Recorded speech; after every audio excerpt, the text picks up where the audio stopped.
addressing post-disaster financial and resource needs of childcare programs. My name is Holly Nett, and I'm the Community Resilience Manager on the Emergency Preparedness Team at Childcare Aware of America. Thank you for your interest in this important topic today. 2017 has certainly been a historical year of natural disasters. Just within the last few months, Hurricane Harvey dumped record rainfall in Texas, damaging winds from Irma pummeled the Florida coast, Hurricane Maria left nearly all of Puerto Rico without electricity, and intense wildfires continue to burn in California. Damages to local communities have been significant, including impacts to homes, businesses, schools, and childcare programs. What resources are available to childcare programs in the wake of a disaster? Finding funds to replace damaged childcare equipment and supplies and repair and rebuild childcare spaces will be difficult for most childcare programs. Even if the program had insurance to cover damages and losses caused by the disaster, there may be delays in getting supplies and funds. We all know that childcare is not available in a community that's experienced a disaster, that the community's repair process will be slow and the recovery period will be lengthened. Today's webinar will focus on two organizations that have a common interest in addressing the financial and resource needs of childcare programs. We're excited to have the expertise of two panelists today, Amanda Brown from FEMA's Public Assistance Division and Tiffany Everett from Good 360. It's been a pleasure to work with both Amanda and Tiffany in preparing this webinar for you. Before we get started, I'd like to cover some webinar details. The webinar is being recorded and will be made available to all registrants within 1 week. Everyone who's in attendance in today's live webinar will receive a certificate of attendance through email within a week. It will be sent to the email address that you registered with. A certificate of attendance will not be sent out to those who access the recorded webinar. You're all in listen-only mode, so your phones are muted, but we'd love to hear from all of you, so we encourage you to type any questions that you may have in the question box. My team members at Childcare Aware of America will be monitoring the questions that come in, and we'll address as many questions as we can at the end of today's presentation. Due to the large volume of participants, if we're unable to get to all your questions, we'll do our best to follow up with you individually with a response. I'd like to provide a few tips for you related to the webinar screen. On the right side of your screen, you should see a navigation panel. You can expand or collapse this panel by clicking on the orange arrow near the top. You will see that we've included two handouts for this session. There's some examples provided on this screen in the blue circled area. The yellow button is pointing to the area in which you can type a question. You may need to click on the little arrow in the green section or the gray section to expand this area to allow you to type your question. Today's webinar is the final session in a lineup of 5 webinars scheduled this fall on childcare discovery, response, and recovery.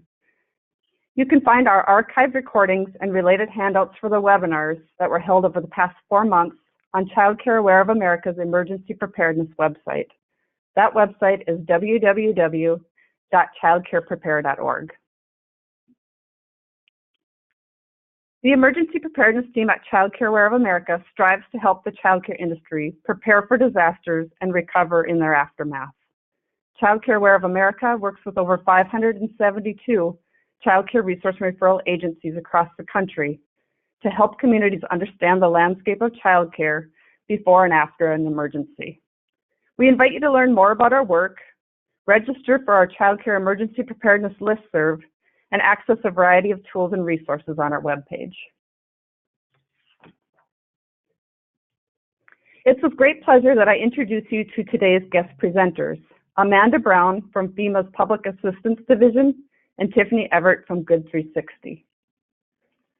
Amanda Brown is a program analyst with FEMA's Public Assistance Program, which provides federal assistance to government organizations and certain private nonprofit organizations following a presidential emergency or a major disaster declaration.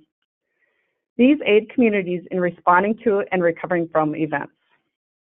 Amanda's been with the Public Assistance Program since 2009, focusing on disaster planning and recovery issues, such as insurance, mitigation, debris management, community planning, regulatory analysis, and reform. She's deployed across the country to serve with multiple disaster operations and for other projects, including arbitration preparation. She has also served on assignment at the Department of Homeland Security headquarters as a policy advisor with the Blue Campaign, which is a unified voice for DHS's efforts to combat human trafficking. It's a collaborative effort with law enforcement, government, non-governmental, and private organizations. Prior to joining FEMA, Amanda graduated from Syracuse University College of Law, focusing on national security and counterterrorism law, and the University of Missouri with a Bachelor of Arts in Psychology. Tiffany Everett is the Senior Director of Disaster Recovery at Good 360. Tiffany is a dedicated nonprofit leader leveraging years of experience in program development and evaluation, promoting mission alignment and seeking new ways to engage the community to holistically serve individuals impacted by disaster and crisis. As a disaster recovery development manager, Tiffany has moved over $3 million in product to 8 domestic disasters and 1 international disaster in 2016. Tiffany received her Master's in Public Health from the University of Virginia and a Bachelor's of Science in Biology from the University of Maryland. Thank you for joining us today, Amanda and Tiffany. We're looking forward to learning from you today. And now we will turn the next portion over to Amanda. So welcome, Amanda. Hi, thank you so much. Good afternoon, everyone. Thank you all for joining today. My name is Amanda Brown, and I am with the Public Assistance Program at FEMA. And today I will give you a brief overview of the PA program in general, and then talk a little more specifically about the resources that may be available under the PA program related to disaster damaged child care facilities, and also to the provision of child care services as a kind of emergency service following a disaster. Next slide, please.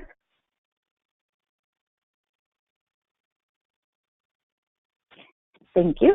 Okay, so to start us off, for your reference, the main reference document for the PA program is the Public Assistance Program and Policy Guide that you see here, or as we call it, the PAPG. Previously, PA had multiple individual policies on the various program areas, but we recently consolidated these standalone policies into this more comprehensive guide. So it's basically all in one place. And I'll reference it a few times today, and it's available on FEMA.gov. So next slide, please. All right. So in general, the Stafford Act is the law that authorizes the president to provide federal assistance when an incident is so severe that it exceeds the capabilities of a state, territory, Indian tribal government, or local government, exceeds like their capabilities to respond and recover. So FEMA is able to provide assistance to these governmental entities as well as certain types of private nonprofit organizations through the PA program. It's important to note here, though, that for FEMA to be able to provide public assistance, the president must declare that an emergency or major disaster exists. That's important because that's a little different than when say a state governor declares like a state of emergency or something like that. Next slide.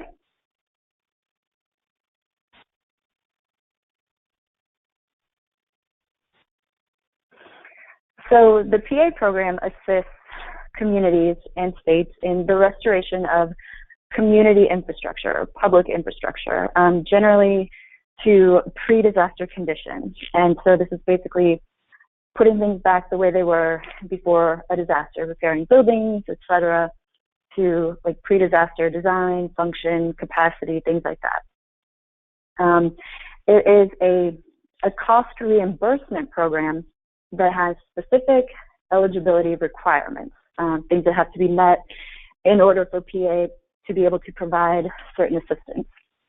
And so the way this works is that funding for these projects is, it has a cost share. And so that is typically 75% federal cost share. That's the funding that FEMA can provide. And then a 25% cost share, that's the non-federal cost share. Excuse me, and the last bullet, we'll get to this in a little more detail, but the federal share of the eligible costs is awarded to the recipient, and I'll explain this more, but the recipient generally would be a state government or the Indian tribal government, and then those entities disperse the funding to sub-recipients, for example, local governments or certain P&P organizations. Next slide, please. And so to give you a basic framework for, excuse me, how we look at this, each of these things, each of these components in this eligibility pyramid have to be evaluated and determined to be eligible in order for a project to be eligible to receive PA funding. So FEMA has to evaluate each of these components. Is it an eligible applicant? Is the facility where they want to do work, or the facility that they want to restore, is that an eligible facility? The work itself, and then finally the costs for any project have to be reasonable. So because this is an overview today, we won't get into too much specific criteria for each, but this is to give you an idea of the basic framework. And again, if you want to know more, I would direct you right now to the Papa G document, specifically page 10 there is where it starts to kind of, excuse me, set forth more of the specific criteria for all of those things. Next slide, please. Okay, so here to applicants, recipients, and subrecipients. And let's actually start with the recipient first. So these are actual legal terms. A recipient is a non-federal entity that receives the federal award directly from the federal agency. So for PA, like I said earlier, this recipient will be a state, territorial, or tribal government. And then these entities are responsible for administering the PA grants, like dispersing them to the eligible sub-recipients who, formulate their own projects and things like that. But that would be local governments, P&Ps. And so for simplicity, PA uses the term applicant when referring to the entity that is responsible for the project. And so that's why an applicant can actually be any of the groups that we just mentioned: state, tribe, territory, etc. But so again, in general, for simplicity, an applicant is who we're talking about when referring to a specific project. And I'll probably use the term applicant more consistently through this presentation. So that's what that means. Next slide, please.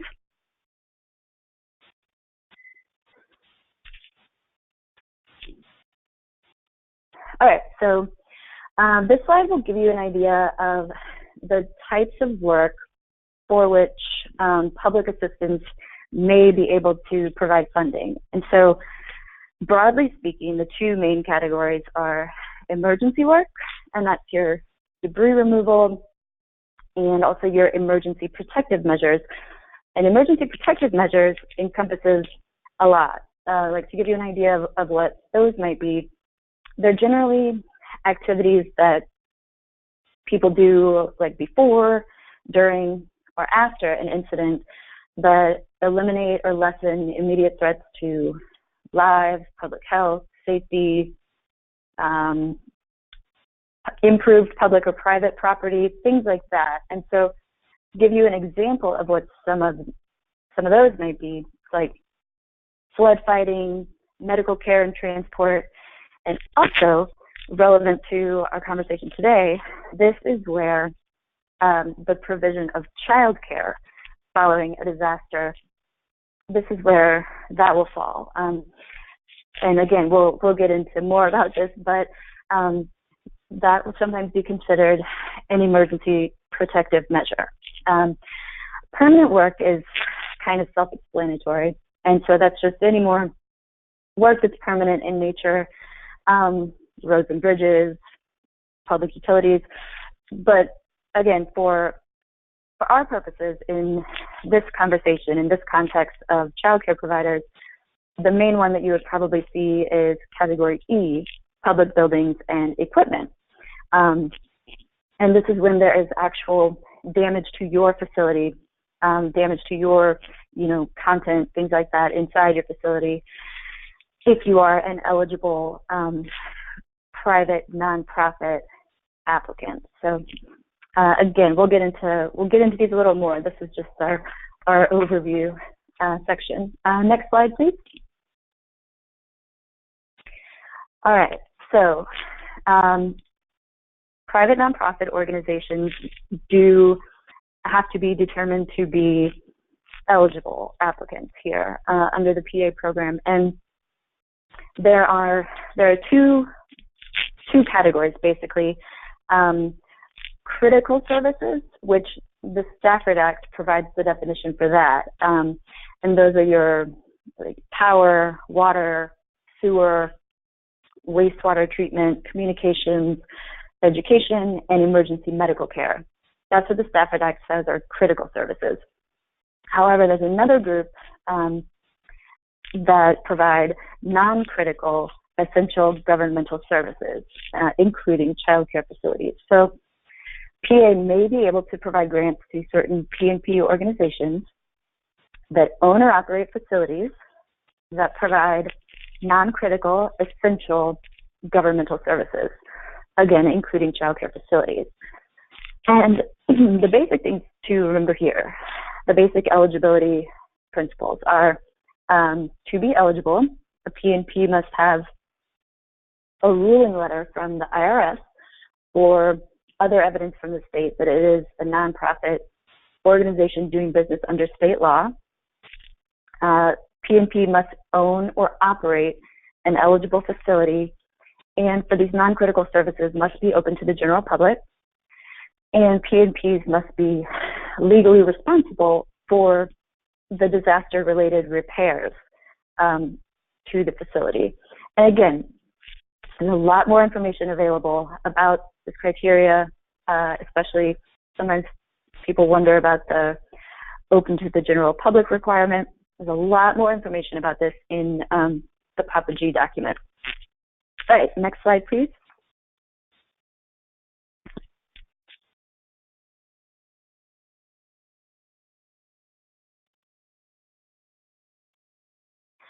All right, I know this slide is a little dense, so bear with me. It's pretty important, several important things to consider. So the types of available disaster assistance, there's several things to consider after a disaster. So it's not just FEMA that would be the only option potentially for providing assistance. There's also the U.S. Small Business Administration in the form of a loan, and also an applicant's own insurance. So P&Ps that provide child care services should apply at the same time to FEMA and SBA. And the reason for this is because for permanent work, for this work to repair your damaged facility, for P&Ps that provide non-critical essential governmental services, FEMA can only provide PA funding for the eligible permanent work costs here that are not covered by an SBA loan. So we need to know the amount that may be covered by SBA before we can determine what may be eligible for assistance from the public assistance program. For emergency work, that is not the case.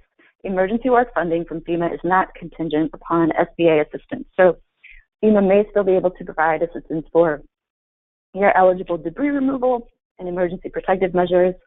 And again, that's not contingent upon SBA. But at the same time, PMPs should also be filing a claim with their insurance provider. It's important to get all of this started early because not doing so can delay the process later on. And that all kind of rolls into the last bullet here, which is that FEMA can't provide assistance for work where it might be a duplication of benefits.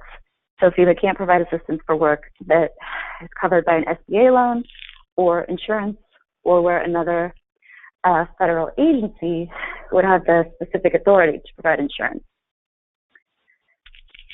Okay, next slide, please.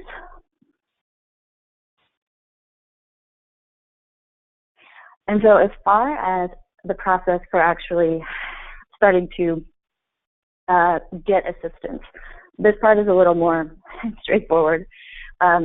So you should be contacting your state emergency management agency, and they should be able to provide any information that you need actually at this point about process, just how to go about this whole thing.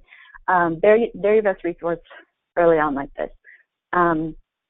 But also specifically at this point, they can provide information about attending a meeting called an applicant briefing. And these are meetings that are run by the state, hosted in your area, like a town hall, something like that, to provide information about this entire process, the application process, and potential assistance that may be available. And again, this won't just be from FEMA. Like, there should be people providing information about a lot of different sources and resources. So that's a pretty important meeting. And again, at this early stage, all applicants for FEMA public assistance must submit a form that's called a request for public assistance through the state. And that's something else. The state can tell you where to get the form, help you with filling it out if you need that, and then where to submit it. So all help that you can be getting from the state emergency management agency at this point. Next slide, please. Okay, so here we'll go over this, kind of explain the context where a child care provider, a child care facility would be an applicant themselves, like directly to FEMA for assistance. And that's the situation where your actual facility is damaged. Again, this is for private nonprofit child care providers. So, but when your facility is damaged, like I said, you are the applicant yourself. You can receive funding from FEMA for eligible costs, and some of these costs may be costs to repair the building, replace contents and equipment, remove debris, and the performance of that emergency work related to your disaster damaged facility. And so again, the grants are cost shared, typically 75-25. And again, I know it's important to reiterate though, but for permanent work, it's very important that P&P applicants apply to SBA at the same time as FEMA. You go to FEMA first, it will delay the whole process because FEMA will have to say, did you go to SBA? Do you have information from SBA about what they can cover? So very important point again. Next slide.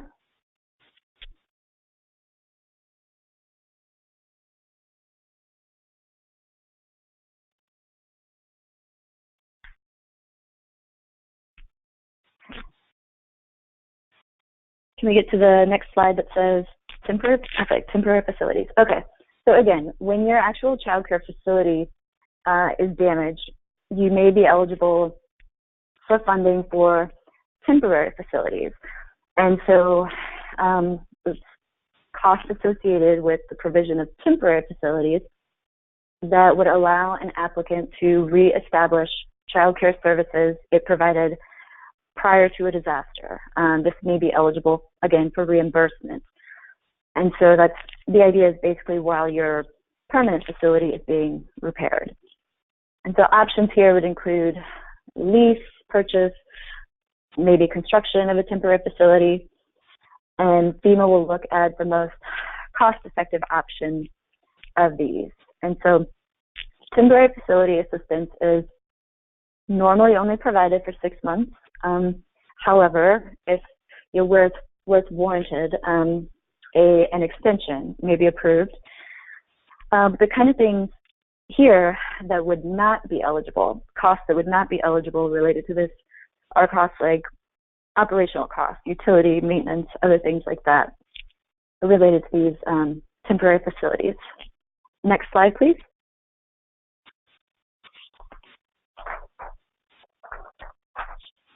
All right, and so now we'll move on to kind of the second scenario where child care providers may be affected or involved after a disaster. And that's a scenario where a state, territorial, tribal, local government will provide shelter to the affected population. And they determine that there is a need to provide child care services to this sheltered population. And so in this situation, the child care provider is not the applicant directly with FEMA. The applicant here is this governmental entity that is providing these services for a sheltered population.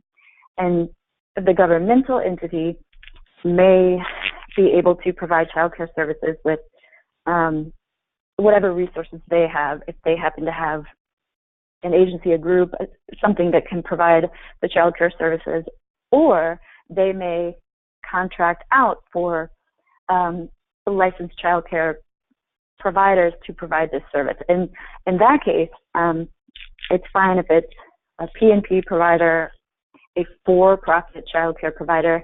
That doesn't matter here because the agreement is between FEMA and this governmental entity. And so that portion of the contracting out for the work is, that's another way that other entities, even including for-profit child care service providers, can be involved. So, like I said, FEMA will reimburse the governmental entity for the cost of providing the service to sheltered populations. This may be within a shelter, it may be outside of a shelter if that's easier, and sometimes it may be to other survivors, a service provided for other survivors in the community, not just the sheltered population. Basically, the government has to determine that there is a legitimate need for this. And this may include services like daycare for children, also before and after school care. So next slide, please.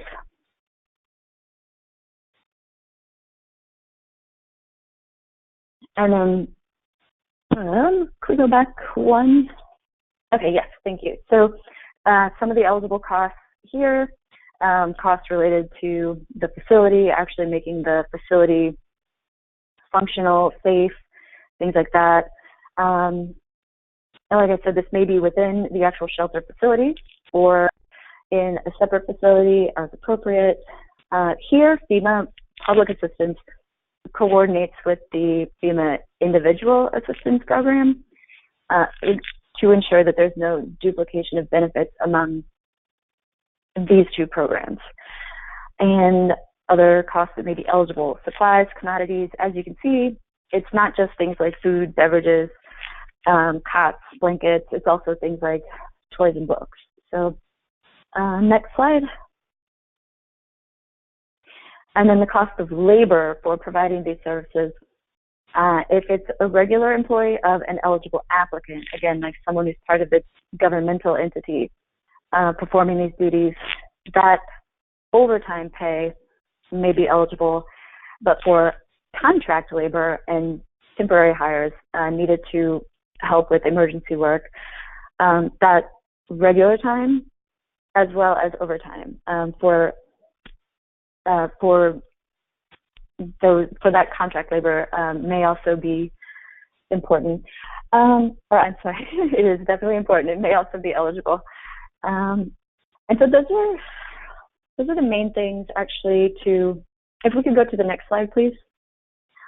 Those are kind of the main things, basic overview of the main things to kind of consider in this context for both childcare facilities and the provision of childcare services after an event. So finally, very quickly, the resources, again, I would direct you to our Papa G at FEMA.gov. You can email any questions or comments, including any follow-up from this discussion today to this email address here, FEMA PA policy.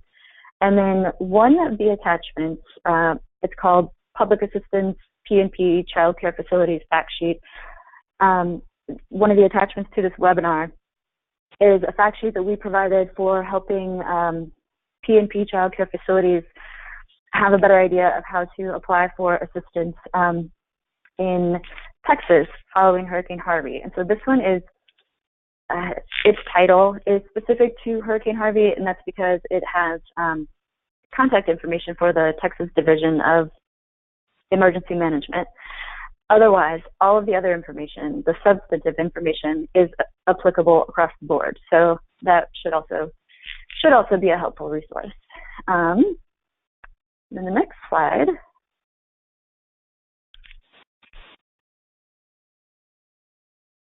So that is it for me right now with this public assistance overview. I will be available to answer questions at the Q&A portion at the end of the webinar after our next presenter. So thank you very much. Awesome. Thank you, Amanda. Perfect. That was a great overview that you provided, and I think one of the key messages that I got from that is that a good starting point is to access the Public Assistance Guidebook, just to get a better understanding of all of the different programs that are available. And it sounded like your office was definitely available for questions that anybody may be having as well. So we did get a couple of questions in, and we will answer those after our next presenter here. So now that we've heard from a federal agency as far as what assistance is available for child care programs after a disaster, I want to take time to pivot and look at things from a different perspective as far as how philanthropic organizations can assist in disaster recovery. So kind of some non-traditional partners and ways to get goods and resources into the hands of child care programs after disaster. So with that, I will turn it over to Tiffany Everett. Alrighty, thank you so much. So just a quick overview of what Good 360 does. We are a 501c3 as well. What we handle is product philanthropy, and that is really what we've done for about 34 years. We got into the disaster space after Sandy. Typically, we donate about $400 million worth of products a year to nonprofits around the globe. And just kind of organically, as our nonprofits were facing the devastation of Superstorm Sandy, they turned to us also in times of darkness and disaster to receive products like rebuild supplies and mattresses and those types of things to help their dollars from FEMA that you may get through public assistance to help those dollars go a little bit further through in-kind donations. So next slide, please.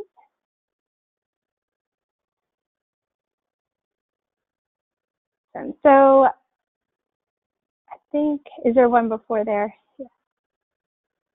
Awesome. So one of the big reasons why we got into the disaster work is, I would be in trouble if I just didn't say this out front, but a lot of nonprofits are very hesitant, especially if you're well-versed in the disaster space, of taking in-kind donations. And we have found that typically about 60% of the goods that are donated to disasters actually end up in the landfill. So it's really important that, we recognize as an organization that we are not pushing products on anyone.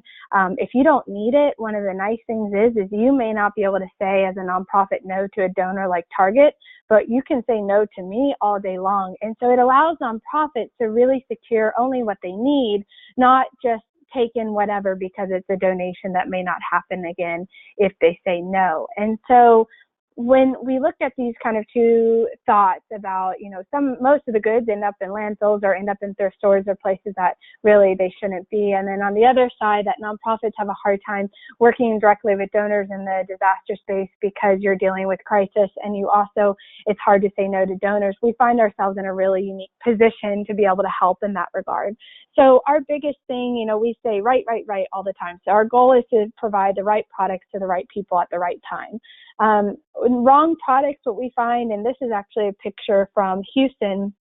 I went down there about 7 days after the hurricane, and I walked into one of the storage facilities run by one of our nonprofits, and they walked in and said, "Oh, we're taking this all to Goodwill," and I was like, "Oh, why?" And I looked in the boxes, and it was a bunch of used clothing from random people all over the country trying to do something really helpful. But unfortunately, it just bogs down the work of our nonprofits on the ground and actually becomes more hurtful than helpful.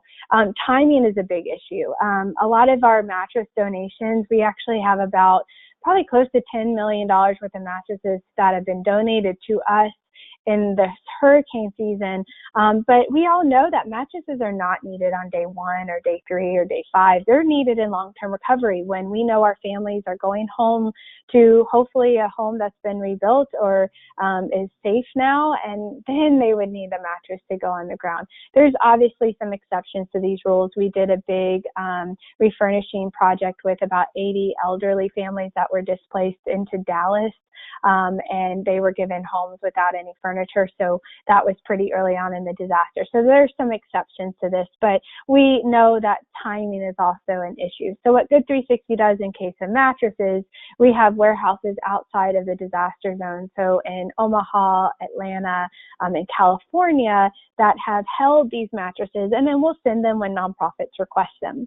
And then also the wrong people. I've had really lovely people call me, and they are a team of 2, and they're their local community-based nonprofit or church, and they ask for an entire truckload of mattresses or linens or kitchen supplies or baby supplies, diapers, and we know that they did not have a warehouse to receive it in. They didn't have a mechanism to distribute appropriately and track those distribution events, and so we also have to be really mindful of what we're donating to certain people. I actually had a case where this isn't always perfect. I was just in Puerto Rico last week, and we had a nonprofit that had enough space to receive in a load, but they didn't realize how big the truck was coming down the street, and so there were some logistics issues that occurred with that.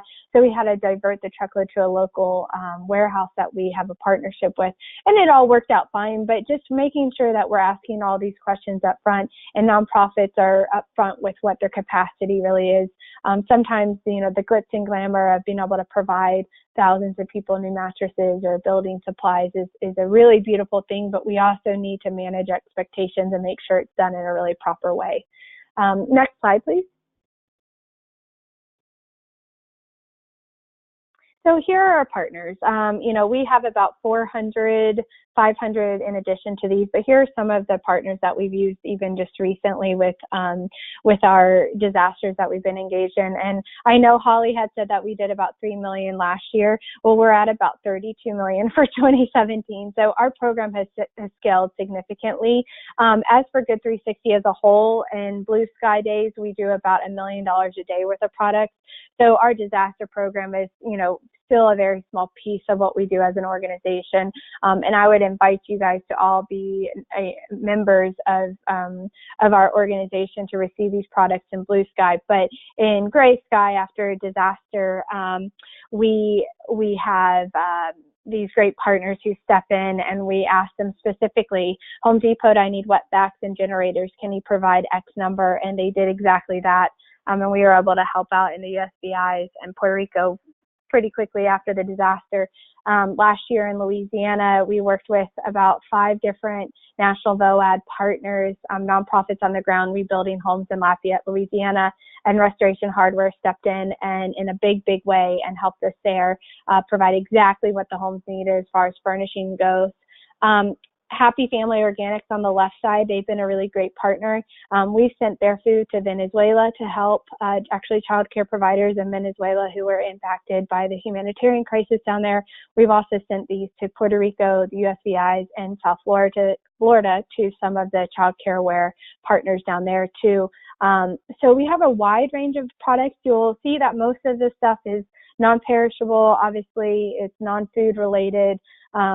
So that's really where our niche is. Every once in a while, we get access to some food and trailers of water, but it's not really what we do best and what we really want to do at all. Next slide, please.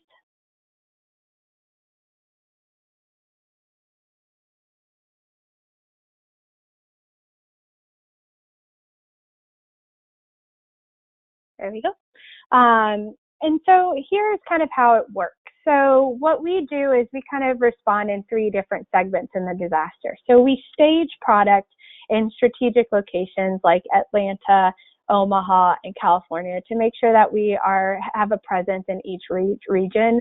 We have a bit more of a presence in Omaha and Atlanta only because those tend to be more of the vulnerable regions impacted by disaster that's somewhat predictable.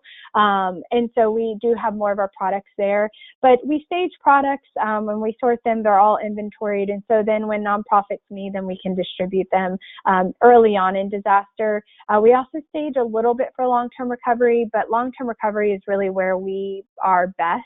And so things like furniture or school supplies, rebuild materials, those are things that, are pretty tough to store, but our partners are really willing to work with us there. So we're able to just ask and kind of receive, which is wonderful. We do engage in early response. So outside of just staging materials and distributing them when they're needed, we also have a large amount of corporations who obviously, early on in disaster, they want to get that acknowledgement from their stakeholders that they're engaging in certain disasters. And we try to help facilitate that. If it's products that are needed, we will send them. But if they're not products that are not needed in that stage of disaster, we will absolutely not send them. So the warehouse below is actually a church, a Jewish community center in Houston, right outside of Houston. And they were going through this amount of product probably every 2 days. People were still sleeping and living in their homes, even with water in them, and a lot of them were displaced for a while. And we also found that a lot of community members were kind of posting up together. So this community center was really helpful with just basic consumable needs like diapers and wipes. And we had filled this center up several times over the course of the first few weeks after Harvey. And then long-term recovery, like I said, we do a lot of long-term recovery events with folks to help really make their houses homes. One of the things is a lot of the public funding or even nonprofit funding from Red Cross doesn't allow for refurnishing. And we all know that, it's really important to have a home, a dry home, right? But we also know it's important for our children to have good sleep and the parents have good sleep so they can go to work and be refreshed. And we know that funding doesn't always cover that. So this is one space that we play pretty heavily in just to be able to help support that. Next slide, please. So what is our current inventory? This is just a really small snapshot of things that came to my brain as what we have. We have a lot of different types of items, and we also have 500 plus corporations that we work with that can request anything at any time.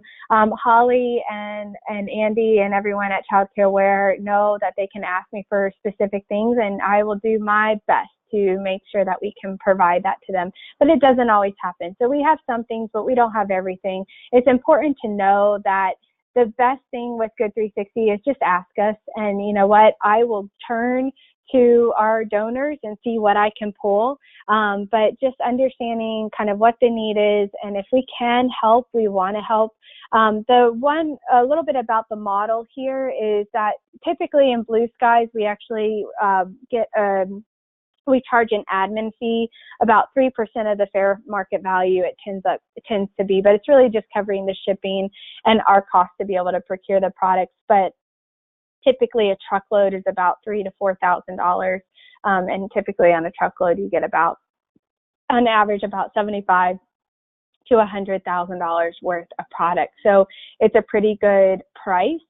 In disaster, we have partners like UPS and some other folks who have been really helpful in covering these costs. So we try to not have a cost associated to products during, especially the early response phase of disaster, because while public assistance is really wonderful, it's not available day 2. And so we do try to help cover all the costs there. Right now, we are currently fundraising to cover all the long-term costs of many of these hurricanes. So our goal is to always make sure on the disaster front that we can support the fees there. Next slide, please.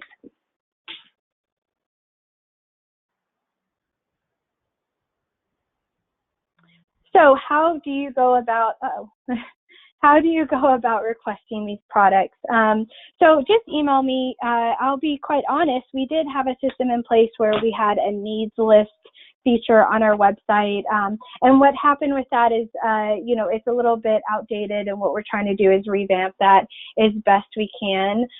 But right now, it's just best for you to email me.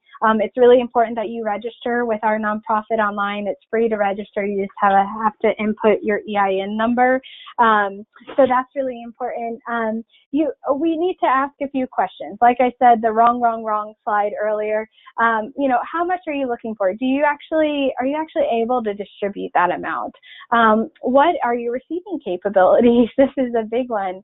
Do you have an appropriate space for storage? If you're asking for large levels of product, then storage is going to have to, whether it's for a couple hours or a couple of days, there needs to be thought put into that.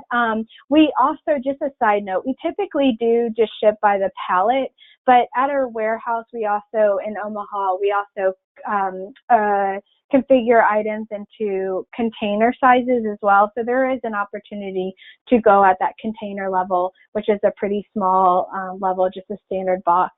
And then, how are you going to distribute the product? Do you know who you're distributing? Can you ensure that those people are not going to return it to a store or send it to a thrift store? It's really important to have transparency on that. And then a really key piece to our work, we really do not have any space in this world if we do not send pictures and what we call impact stories back to our partners. So it's really important that, whatever donation you receive to us, that we get solid pictures from. And that will take me to my last slide, please. And this beautiful picture was sent by one of Childcare Aware's partners in Florida after Irma. And, just one picture is so important to us. Just saying thank you to our partners that help us in these times and help stretch our dollars as nonprofits. It's really important. A couple of things I just want to say about this slide here is, our program has grown tremendously. This year, we sourced and distributed about $28 million. This is even a little bit old. We're at about $32 million as a whole. Our largest disaster we've worked in has been Hurricane Harvey in Southeast Texas. We've distributed about $6 million worth of products thus far here. We had a big milestone this year of activating within 72 hours. So we actually got product on the ground in 72 hours. And that product, as a surprise to everyone, I guess, not at all, but it was diapers. Of course, diapers are always needed early on in disasters. And we had a segment of a disaster area that did not have access to size 4, 5, 6 diapers, which are so critical. So we were able to send those, and that was a big accomplishment for us to get on the ground early, because we are not the Red Cross. We are not Salvation Army. We are not on the ground at all. We just provide logistics. So that was a really great thing. And the other thing is that we build strong collaborative models. We are, a lot of nonprofits talk about collaboration and don't really do it because there's also this other C word called competition. We work with every nonprofit, and our goal is that if we have resources to share, we're going to share them, and it doesn't matter who you are. As long as you're doing really good work in your community, we are going to work with you.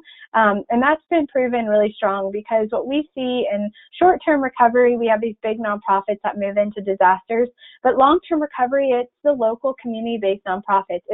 It's the childcare providers, it's the local church, it's the local Jewish community center. Those are the folks that really take the brunt of disaster, and they're going to be the ones that are on the ground helping their community for 10, 15 years after.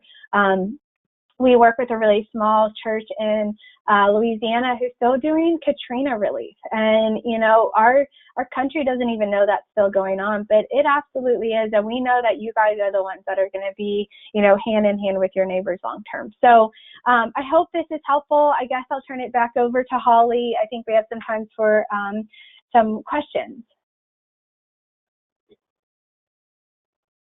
Yes, thanks, Tiffany. Very informative. Every time that I hear you speak, I learn something new. And coming from a child care resource and referral organization background, it definitely helps me think out of the box as far as how we can tap into organizations such as yours to help child care programs in recovery. So thank you. We do have a couple of questions that have come in. The first one is for you, Tiffany. There's actually a couple of them asking if your organization is only for nonprofits. You know, how do family child care, in-home child care programs benefit from this? And can nonprofit organizations receive the goods on behalf of family child care providers? Yes. So what we can only by law donate to nonprofits. So that's a big piece. However, our nonprofits are the responsible agent to help support their community members. So I actually used to work with a program for refugees, and it was to get them certified as in-home child care providers. And they would go to their local nonprofit that they're connected with and receive donations and support.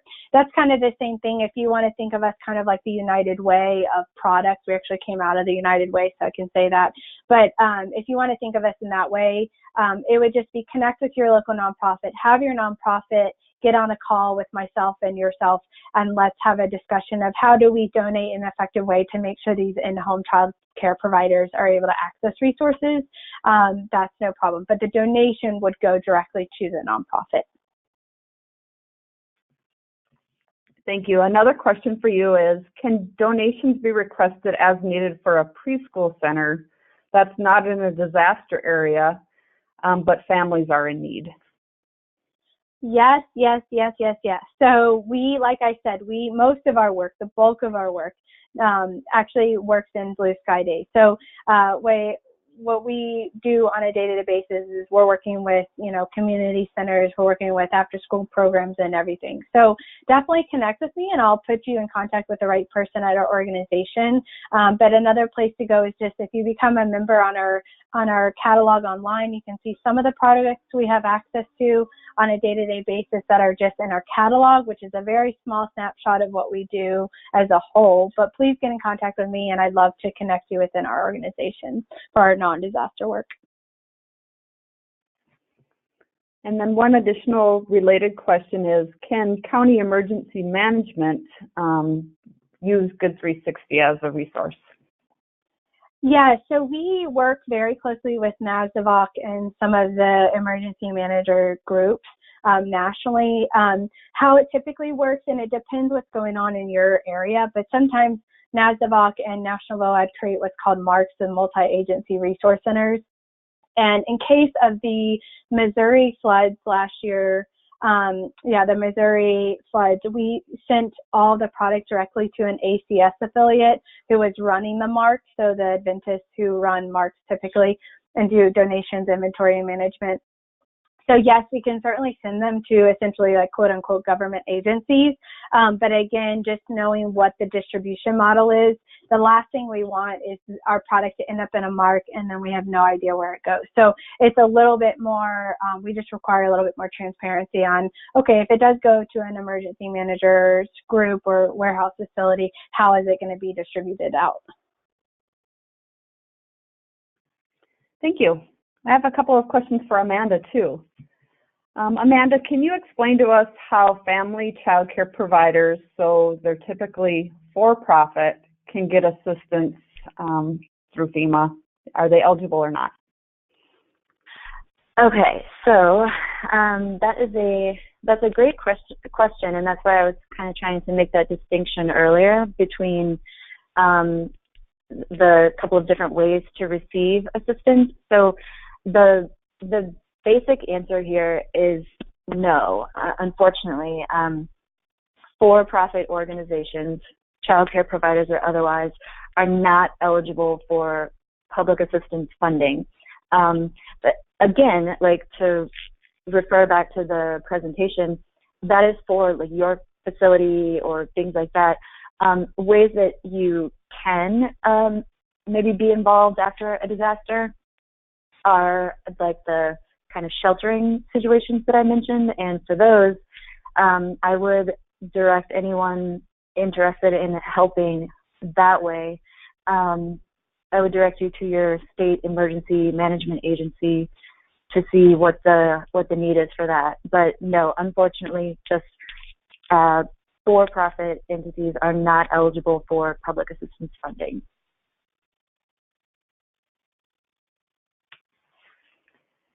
Another question for you, Amanda, is does FEMA have a specific or a legal definition of sheltered population? So as far as a legal definition, off the top of my head, I am not sure about that. That's something I would have to check on. I know that the definition that we use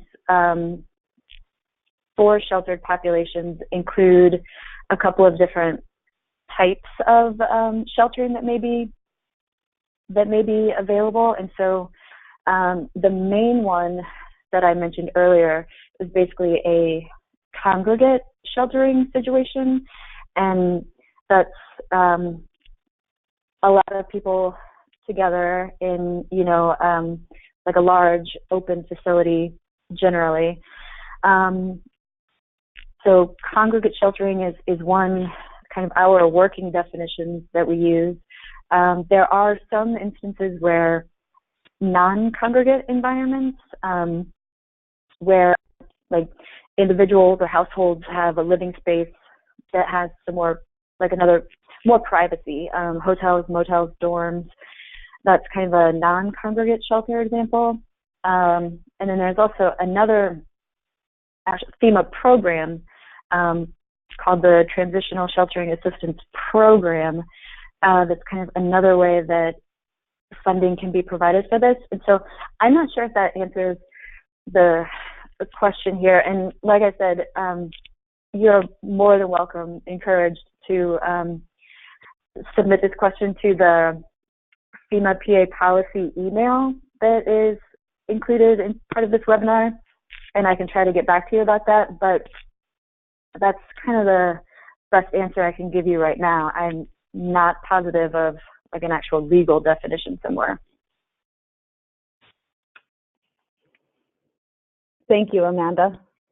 If anybody else has questions, you can type them into the question area. I'm not seeing any right now, but I'll just give it a minute here before we close.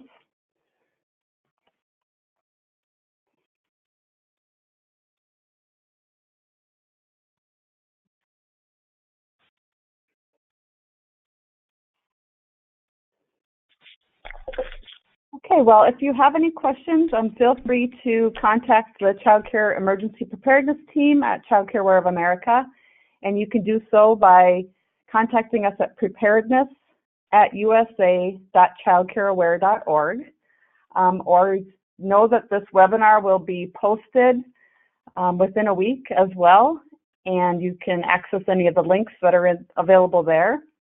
But we hope that this has been helpful for you. We know that this is just two organizational examples of ways of recovery resources that are available for child care programs.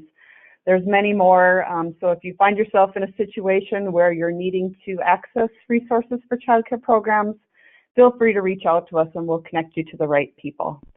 But with that, we will close today's webinar. I want to thank Amanda and thank Tiffany for their great information and wish everybody happy holidays. Thank you. Thank you.